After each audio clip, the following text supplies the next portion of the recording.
holding the samskaras of our ancestors and carrying it to the higher mind to be processed is the journey of this mental evolution. It's needed. It's also just using that discernment of, okay, what do these different parts of my mind have to say about this lived material in my somatic system?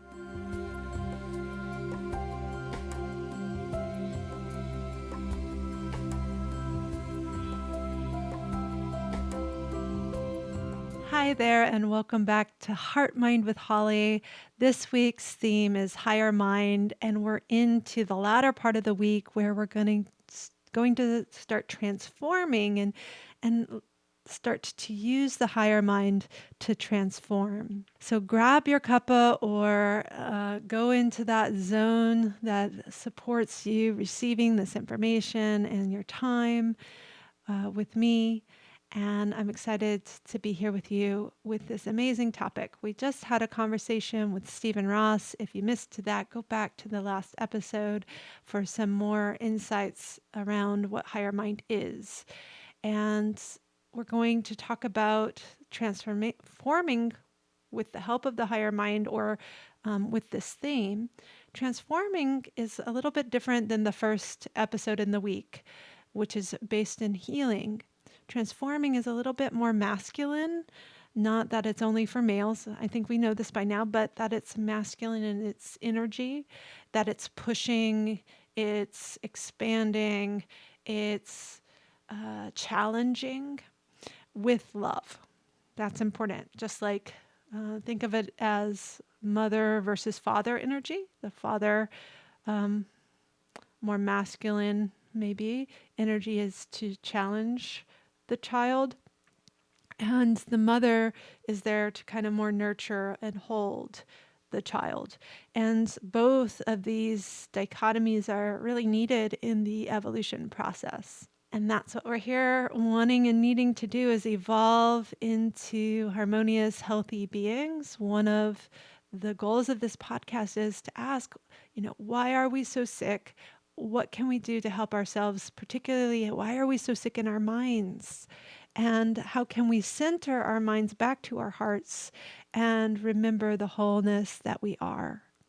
And that can support us in growing healthier in our bodies, our minds, and in our communities. So one of the qualities of transforming is to get a little uncomfortable. And so meeting that edge of discomfort, which is a big part of yoga. This is something I have to remind teachers in training. We're not here just to be comfortable, because a lot of people won't give that cue, do what's comfortable. Well, that's not really what we're here only to do. Yes, there are times, and we want to make sure that we're supporting and creating sound alignment so that we don't get injured. But we're actually here to meet that edge of uncomfortability. And when we are transforming, we have to go into that uncomfortable zone where we're just not quite just in a rest and going into the unconscious mind. And by getting uncomfortable, we are expanding and starting to have to meet both the ego, and the ego supported by the higher mind.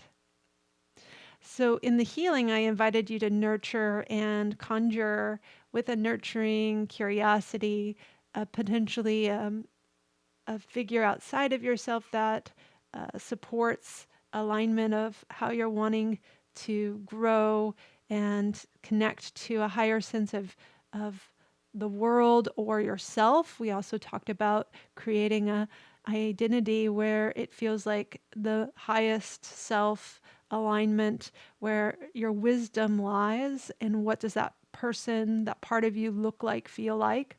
It could also be, again, more fantastical. Maybe it's a fairy godmother or a goddess that speaks to you and that you long to embody and or connect with energetically. And what these do is it starts to support how you're moving through the world, and it gives you that access to collective consciousness, higher consciousness, super consciousness is how Yogananda put it. And it's through that consciousness that we start to build faith, we start to build a sense of discernment, buddhi. And so the higher mind's other great quality is courage. The courage to have faith, the courage to meet uncomfortable places that will expand us and grow us. And that's a huge ingredient of the higher mind. Some of us have a sense or access to that higher mind really quite easier than others, which just happened through either our constitution, how our personalities, how we're born into the world, but also maybe our upbringing. And there's definitely religious traumas that might have squashed that connection of higher mind. I know I've seen it time and time again, and I experienced it firsthand. As we start to heal that relationship with the higher mind, whether again it's through that exercise that I offered, or maybe there's other ways where you're starting to heal this connection to a meditative sense of clarity and higher sense of purpose, higher sense of alignment with your values and morals, both externally and internally, how you're living within yourself. And we talk about the inner landscape with Stephen. Within that inner landscape, also living morally and in alignment to the health of that community within you, body, mind, spirit. After we're healing, we're using that higher mind to help transform us into our sense of highest purpose for this life, this body, this lifetime or lifeline that we're currently in. And it's the higher mind that can leap us further than what maybe the middle and lower mind think we can achieve, or could be just how we could be. And it might not look like achievement that is in validated and celebrated in our society. It might be a more simple, quiet achievement of contentment and peace with ourselves, rather than becoming the achievement of that professional zenith that we're striving for.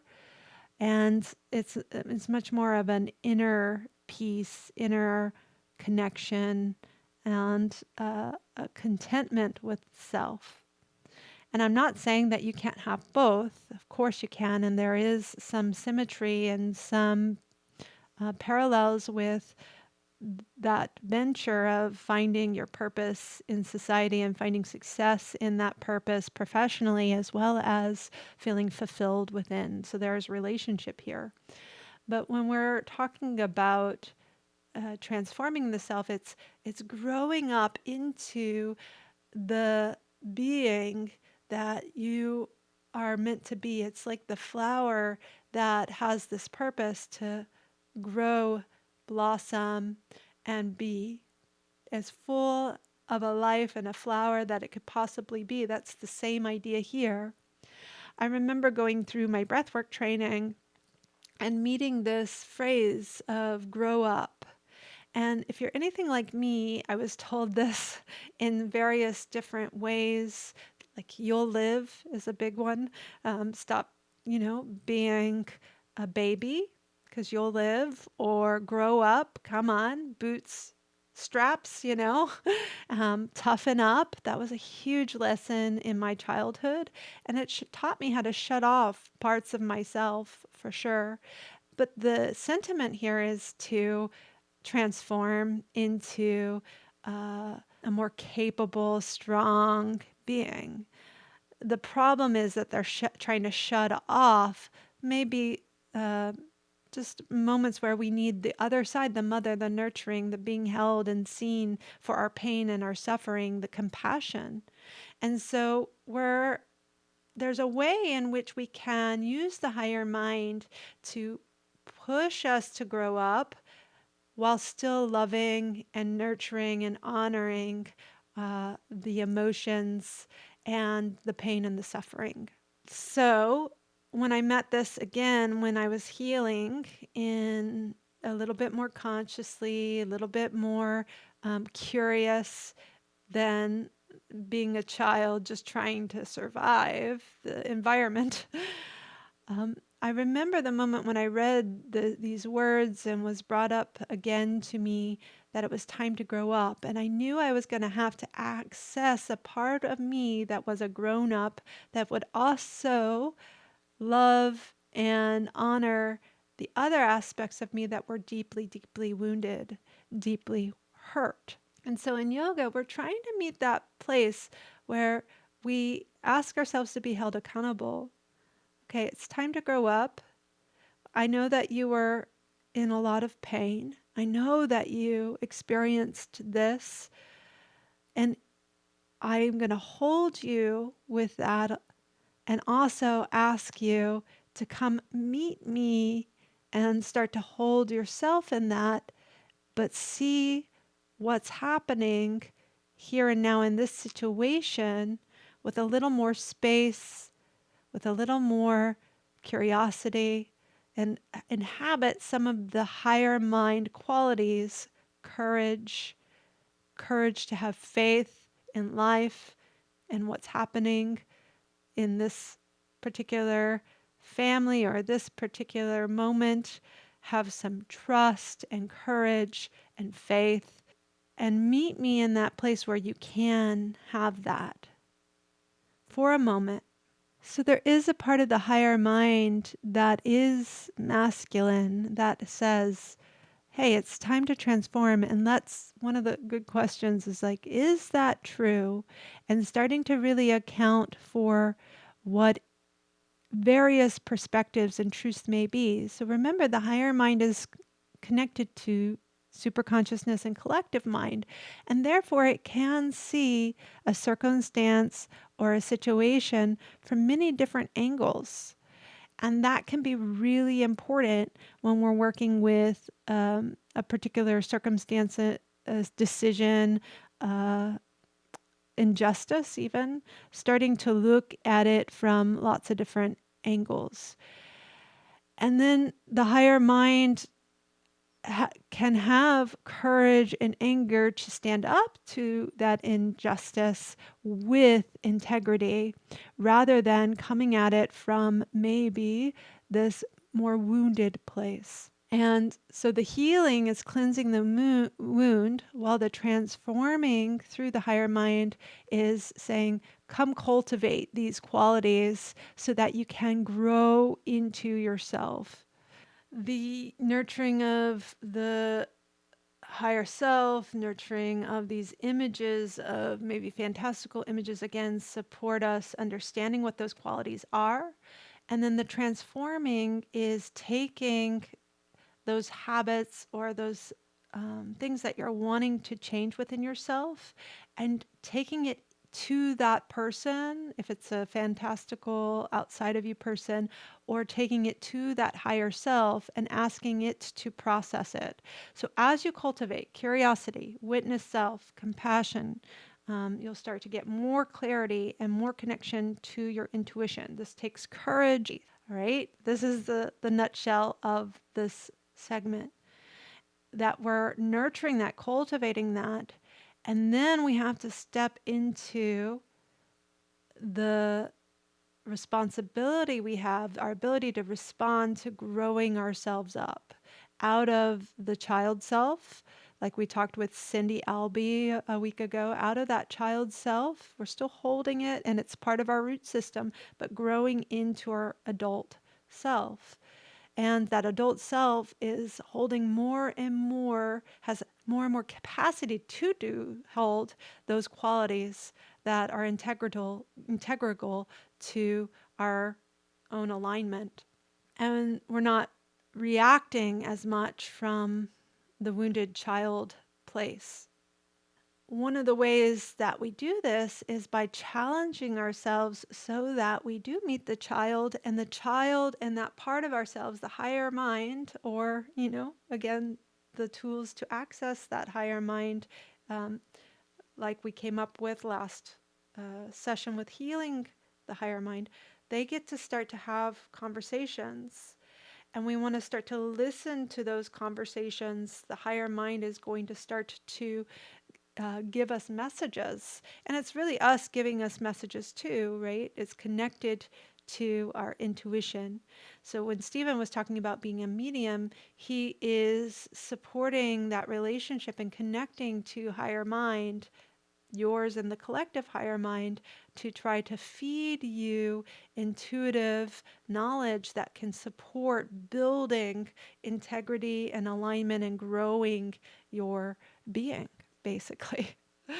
Um, but you could do that for yourself. So the more that you cultivate and grow into your higher mind, the more you will start to receive those messages from within, and you'll start to feel less lost. You'll start to feel less of the battle between the middle and lower mind, because the grown up higher mind is here to mediate and support and find clarity. And so by nurturing that, we start to, how we start to transform is challenging ourselves and then bringing the higher mind conversation uh, into play.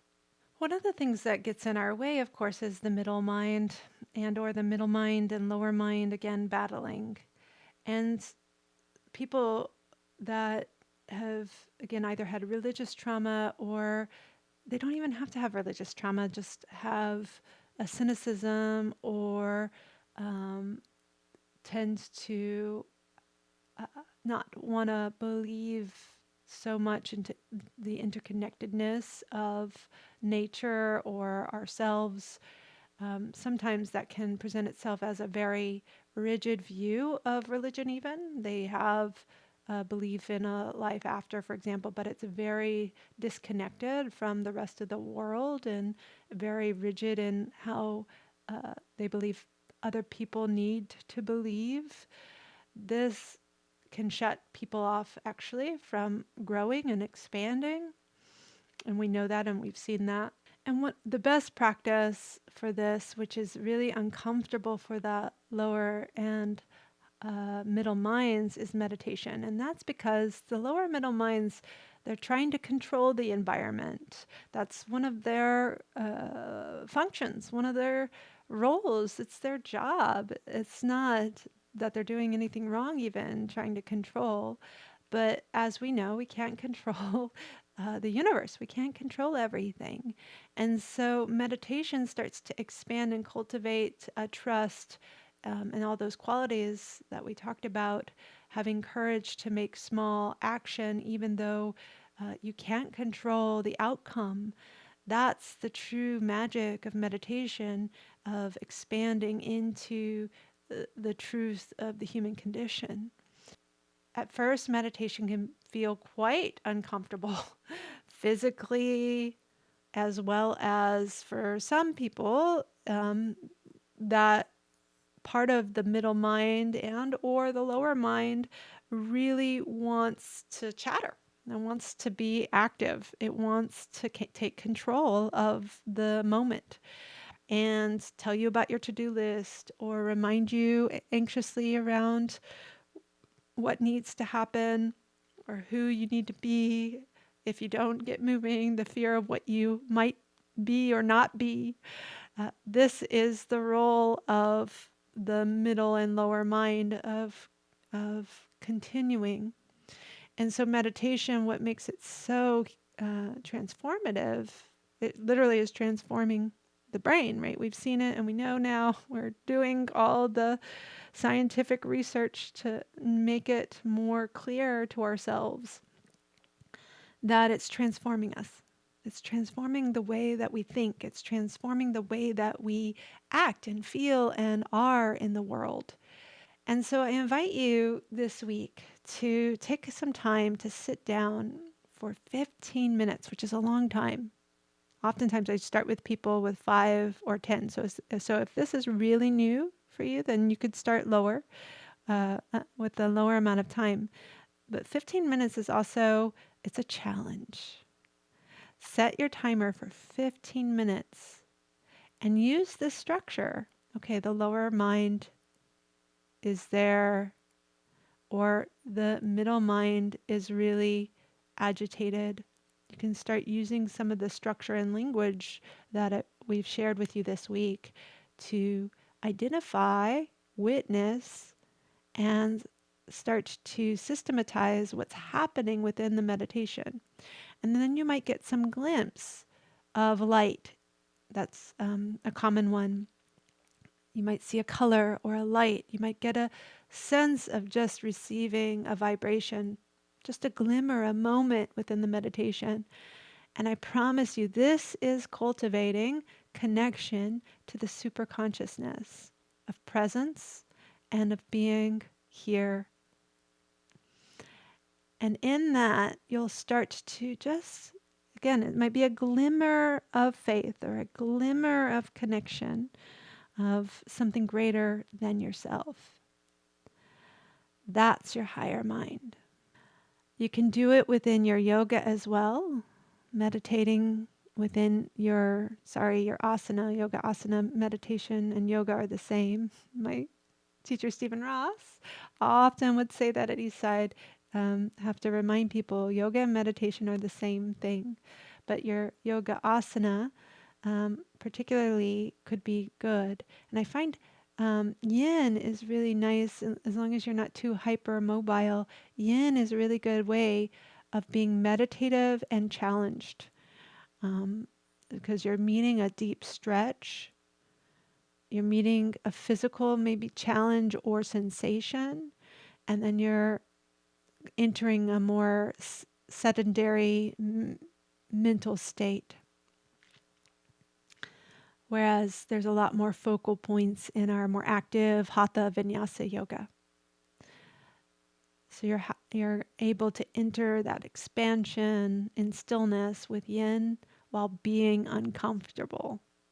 And that's where you're going to meet that transformative edge and use the higher mind to start to transform your experience. The pain or the wounded self is within the body. So as you start to stretch and go into the tissues of your muscles, your ligaments, your tendons, your fascia, you're going to meet that held emotion and held spaces of the wounds. And then you get to use the higher mind to reorient yourself to those cells and grow them up. Grow them into the new way of being and new perspective on the situation. And we're going to be accountable that maybe we don't have all the answers, and humble. Maybe there is more to this past or this situation than I might think. And that's part of the growth, is saying, am I answering from this higher mind, or am I answering and seeing this situation, this memory, this circumstance from a lower mind or a middle mind? This isn't to shame the lower mind or the middle mind, because we need them. They are functional, and in fact, they can support the higher mind. They do support the higher mind, and even bringing this material up. So holding the samskaras of our ancestors and carrying it to the higher mind to be processed is the journey of this mental evolution. It's needed. It's also just using that discernment of, okay, what do these different parts of my mind have to say about this lived material in my somatic system? So here's the challenge, whether it's, again, the higher self that you've created or cultivated. This is a good work that you can do with your therapist. You can do, um, it's hard to do on your own, but maybe you have the bandwidth and you have the courage and you already have good access to that higher self. Um, but right, you've written a description, you nurtured it a little bit.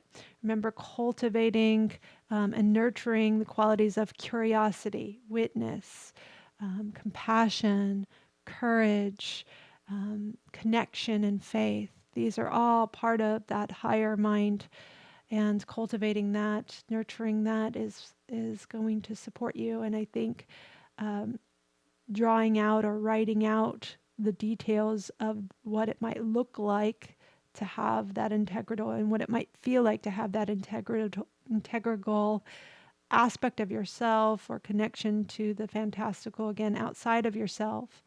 Then bring the challenge and converse with them. Have the courage to have the conversation, which is really hard. I'm really struggling to really own up is part of that, right? Part of this transformation and growing up is owning up to what's happening. I'm really struggling with this situation with my partner. I'm really struggling with how my child is acting in this way with me. Take it to the higher mind and write it out. Usually I is coming from the middle mind or lower mind. It's the ego. I am struggling. Help me. This makes me feel this way. And then you sit almost, and that's what meditation helps us do, is just that access to be able to sit and listen. That's what meditation is. And that's the last quality I really want to leave you with the higher mind is the ability to listen. The real ability to listen. And so you sit and listen. Stephen talked about this. There is usually an answer that springs or bubbles up. And you're trying to build that discernment. Is it the ego? Is it the lower mind? Or is it a sense of the higher mind that has these qualities of, again, compassion? So I invite you to have that conversation of something that's you're wanting to transform. Maybe it's a particular relationship or a way that you're relating to a relationship. Maybe it's a particular decision that you have to make that's difficult and you're struggling with.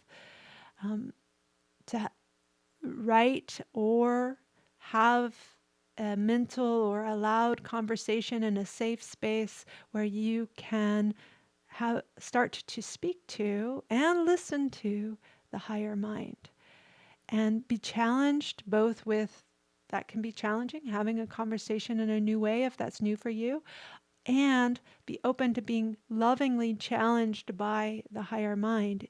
Is that true? Is a good question that the higher mind asks often. And that is my challenge and offering to you this session. I hope this helps to round out and frame out the week of Higher Mind. We're going to jump into a new theme next week.